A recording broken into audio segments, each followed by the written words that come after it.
sotsiaaldemokraatide poolt, et ütlen, et tõepoolest, et tegelikult 4 aastat tagasi oli ime. Sündis ime, sellepärast, et me saime esimest korda Mukalt oma kandidaadi siis nii-öelda ka volikokku. Ehk siis see olen mina. Ja mul on selle au on seda 4 aastat vedada ja vahepeal, kui ma olin Aafrikas ära vabatahtlikuna, siis Margit Väikmeri asendas mind. Ja mul on selle üle hea meel, aga ma pean teile ausalt tunnistama, et midagi ilusat seal volikogus ei toimu.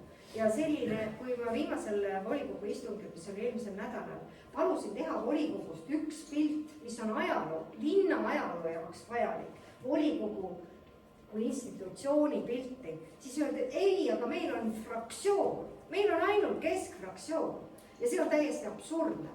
Nii et ma tahan teile öelda, et kes vähegi saab seda olukorda muuta, mitte keegi oma võimu niisama käest ära ei anna. Nendel on kõva toiduahel siiamaani ja ma olen täiesti kindel, et see 4 aastat jätkub.